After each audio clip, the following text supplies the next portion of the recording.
Bom dia, alunos, tudo bem? Muita saudade de vocês, mas se Deus quiser, logo, logo estaremos juntinhos. Bom, o livro vocês já conhecem, certo?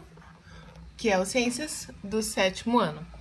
Eu pedi como lição de casa todo esse capítulo, e esse capítulo ele aborda, né, ali, como os ciclos da Terra, ou a Terra rodando em torno do Sol, ou a Lua rodando em torno da Terra, como esses ciclos afetam as nossas vidas. E aí, depois de ter assistido as videoaulas que eu passei para vocês, eu pedi para vocês fazerem os exercícios, que é o que a gente vai corrigir na aula de hoje. Bom, o exercício 1 da página 87 diz assim: após analisar o texto, como você conceitua o modelo científico? Então, o modelo científico, ele é uma tentativa de explicar coisas que não são possíveis de serem observadas, tá? E que influência a Lua pode ter sobre os animais? É a pergunta 2. É indireta, tá? Principalmente em animais aquáticos. Por quê? Porque a Lua, ela influi diretamente na maré. Então, através da maré, vai influenciar indiretamente os animais aquáticos. A 3. Que ideias caracterizam o geocentrismo? Então, geo é terra, centrismo é centro. Então, era a Terra no centro e todo o resto rodando ao redor dela. E aí a pergunta de baixo é o oposto, né? O que definiu o modelo heliocentrismo. Então, hélio é Sol, centrismo é centro. Sol no centro e tudo rodando ao redor dele. Já na página 88, a pergunta 5 diz assim: você acredita que os planetas podem determinar se uma pessoa vai ficar doente ou ganhar uma fortuna? Justifique sua resposta. Bom, a gente sabe que existem várias ciências, né?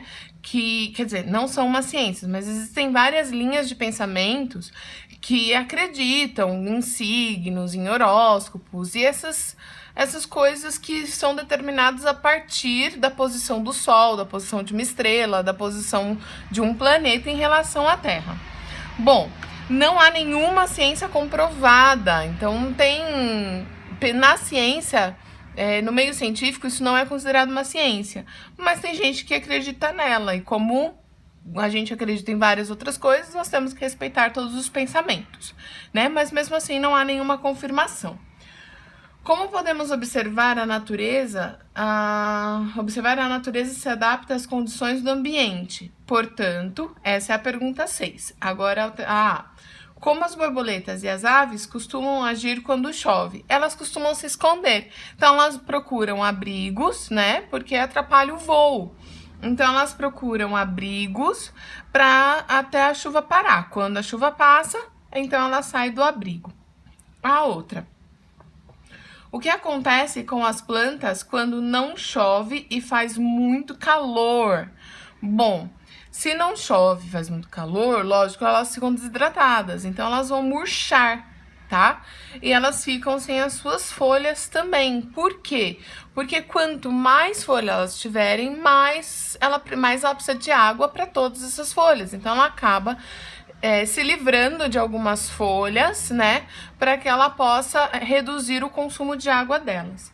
Bom, se não deu tempo de você copiar todas essas respostas, é só dar um pause no vídeo, copia, tá? Compara o que você fez e o que você não fez, coloca certo, coloca errado, porque a gente já vai passar para a página 91.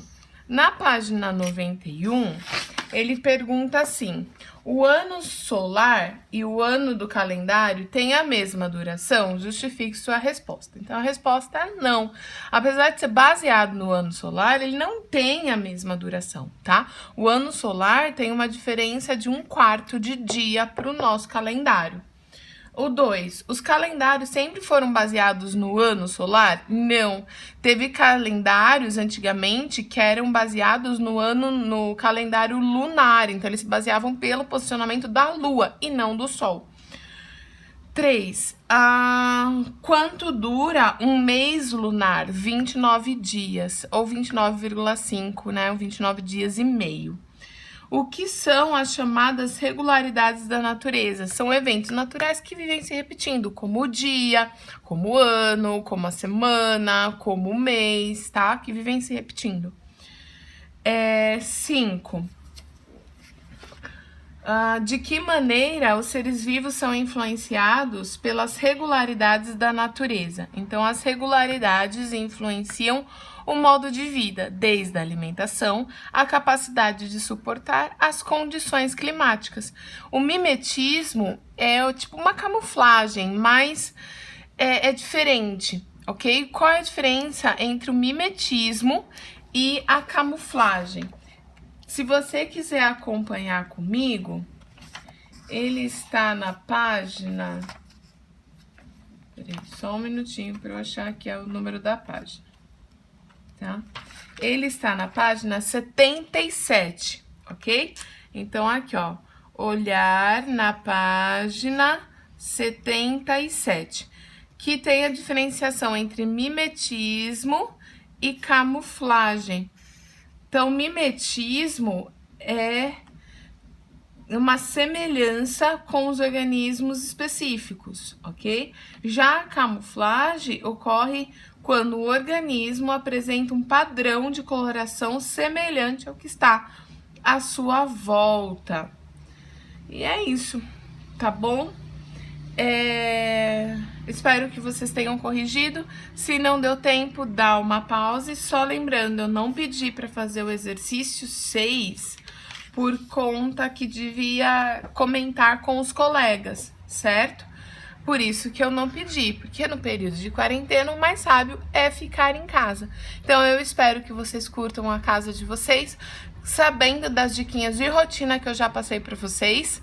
Então se alimentem saudavelmente, fiquem tempo com a família de vocês, aproveitem esse tempo para estudar também, tá bom? Então um beijo e até mais!